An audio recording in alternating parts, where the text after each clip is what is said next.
Hey guys, welcome to the Liberal Hive Mind, a channel solely focused on exposing the abundant hypocrisy of the left. Well, today's a little bit of a bittersweet day. It's bitter because we didn't get the result that we wanted. Of course, what you want to see is accountability. You want to see people going to prison, indicted, charged, found guilty. As expected, we're not going to see any of that, even though we should. But what we are seeing is a clarification of the record. Official, undeniable clarity. Of course, clowns like Andrew McCabe have the incentive to show up on CNN and claim as though nothing really changes, but that cannot be further from the truth. The Durham report has officially concluded. He's released his findings, and his findings are unequivocally, undeniably, that Donald Trump was right, that we were right. Hillary Clinton, Barack Obama, James Comey, Andrew McCabe, and John Brennan conspired and colluded to fabricate dirt on then candidate Donald Trump and then President Donald Trump to stop him from getting elected, and after he was elected, to spy on his campaign, launching phony investigations with the intent of impeaching Donald Trump. In other words, a shadow coup, exactly as we've been calling it. Once again, the FBI, the CIA, and the DNC conspiring together to not only interfere in elections, but to undo a legitimate election, to remove a sitting president of the United States that was put in that position democratically elected by voters. And at this point, it's so undeniable that even CNN is admitting it. Let me show you guys exactly what's going on. We got some stuff to get into, so let's roll the tape. All right, folks, so you turn on the TV today, and the lamestream media, of course quite reluctantly and quite embarrassingly, considering they pushed this exact hoax for 6 years straight, are finally admitting the truth after the Durham report. Take a look at this. After nearly 4 years of investigation, Special Counsel John Durham found the FBI lacked actual evidence to investigate then-candidate Donald Trump's campaign in 2016. The FBI expanded its original probe, known as Crossfire Hurricane, based partly on information from Christopher Steele.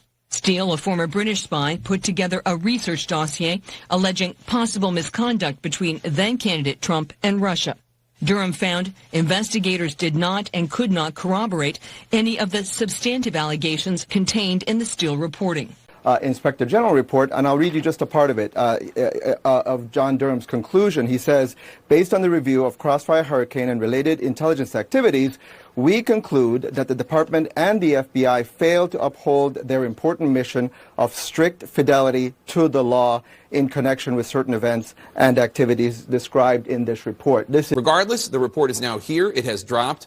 And it might not have produced everything of what some Republicans hoped for. It is, regardless, devastating to the FBI, and to a degree, it does exonerate Donald Trump. The entire investigation was a scam, a literal scam. Donald Trump very early on had dubbed it the Russia hoax. And he was right. That's exactly what it was. It was a hoax. And it was a hoax orchestrated by the exact names mentioned. Greg Price on Twitter writes, according to the Durham report, the plan by Hillary Clinton to create a false story linking Donald Trump to Russia was briefed in August of 2016 by CIA Director John Brennan to President Obama, Vice President Biden, Attorney General Loretta Lynch, and FBI Director James Comey. Here's a snippet from John Durham's final findings. Investigative referral of possible Clinton campaign plan. Factual background. The office also considers as part of its investigation the government's handling of certain intelligence that it received during the summer of 2016. That intelligence concerned the purported approval by Hillary Clinton on July 26th of 2016 of a proposal from one of her foreign policy advisors to vilify Donald Trump by stirring up a scandal claiming interference by the Russian security services. We refer to that intelligence hereafter as the Clinton Plan intelligence. DNI John Ratcliffe declassified the following information about Clinton Plan intelligence in September of 2020 and conveyed it to the Senate Judiciary Committee. In late July of 2016, U.S. intelligence agencies obtained insight into Russian intelligence analysis alleging that U.S. presidential candidate Hillary Clinton had approved a campaign plan to stir up a scandal against U.S. presidential candidate Donald Trump by tying him to Putin and the Russians' hacking of the Democratic National Committee. The intelligence community does not know the accuracy of this allegation or to the extent to which the Russian intelligence analysis may reflect exaggeration or fabrication. According to his handwritten notes, CIA Director Brennan subsequently briefed President Obama and other senior national security officials on the intelligence, including the alleged approval by Hillary Clinton on July 26, 2016 of a proposal from one of her foreign policy advisors to vilify Donald Trump by stirring up a scandal claiming interference by Russian security services. It turns out that yet again more framing from Donald Trump is accurate. Not only that the Russia story was a hoax, calling it the Russia hoax, but he was correct on the Obama administration's involvement, dubbing it Obamagate. The same exact figure figures behind all of this. John Brennan is currently under investigation for teaming up with Anthony Blinken and the Joe Biden campaign to sign that 51 former intelligence official letter labeling the Hunter Biden laptop story as Russian disinformation. Every single election season, John Brennan, the Clintons, the Bidens seem to be conspiring behind the scenes to illegitimately, corruptly, and I'd argue illegally influence the general election to the benefit of the Democrat Party. And in this case, they literally fabricated evidence to suggest that Donald Trump was a Manchurian candidate, a Russian spy, that the Trump organization and campaign was working with the Kremlin and Russian intelligence to interfere and illegitimately win the 2016 election. During the 2016 election, the DNC was supposedly hacked by the Russians. Hillary Clinton then manifested a plan to claim that Donald Trump had worked with the Russians to hack the DNC. That is wild, with no evidence whatsoever, I might add. Not to mention, they fabricated the whole Alpha Bank narrative. Let's do a little bit of a flashback here. Supposedly, there was a secret server communicating with a Russian bank operating in a private room at Trump Tower. We covered the supposed technical intelligence, these supposed computer logs that suggested that that was the case. It was total fake news, and John Durham previously released a report on that. But in the perfect timing imaginable, back in October of 2016, this October election surprise, Hillary Clinton, the day of that finding, released this statement to her Twitter. Computer scientists have apparently uncovered a covert server linking the Trump organization to a Russian-based bank. Hillary Clinton somehow was privy to this information before anybody else, releasing a statement and promoting her narrative. It started before Donald Trump was even elected, and it continued to ramp up and get bigger and more corrupt and more ridiculous, leading to the Steele dossier and the supposed pee-pee tape. There was never any legitimate, corroborated, undeniable evidence, nothing but hearsay and frankly phony fabricated evidence, fabricated and paid for by the DNC, by Hillary Clinton's campaign, and the rest of these Washington goons. And the FBI knew it the entire time. They knew that it was an illegitimate investigation. In fact, they never even took the time to do basic due diligence. Here are some more excerpts from John Durham's findings. In relation to Crossfire Hurricane, the investigation itself into Russian collusion internally at the FBI was referred to as Crossfire Hurricane. Throughout the duration of Crossfire Hurricane, facts and circumstances that were inconsistent with the premise that Trump and or persons associated with the Trump campaign were involved in a collusive or conspiratorial relationship with the Russian government were simply ignored or simply assessed away. There was a complete lack of information from the intelligence community that corroborated the hypothesis upon which the Crossfire Hurricane investigation was predicated. The FBI generally ignored significant exculpatory information provided by Carter Page, George Papadopoulos, and Trump Senior Foreign Policy Advisor 1 during recorded conversations with FBI CHSs. The FBI ignored the fact that at no time before, during, or after Crossfire Hurricane were investigators able to corroborate a single substantive allegation in the Steele dossier reporting. They launched an investigation. They applied for a FISA warrant to spy on the sitting president of the United States office based on the Steele dossier, yet they were unable to corroborate a single claim from Christopher Steele's dossier. This is the highest level of misconduct and abuse of power, and us who are informed on these topics are supposed to sit there and watch the CNN town hall and not be completely outraged when CNN tells us that Donald Trump's claims are false. I'll be purposely vague. The entire Washington establishment was mobilized to stop Donald Trump at any and all cost. That is a fact. And this is exactly what I mean when I say that the US is in no place to be lecturing other authoritarian states and countries on the ideas or ideals of democracy. There is simply the illusion of choice and the illusion of democracy in the current state of American politics. I struggle when concluding these videos. I don't know how to put the severity of these situations into words. What to really say to convey in layman terms just how deeply corrupt and deeply really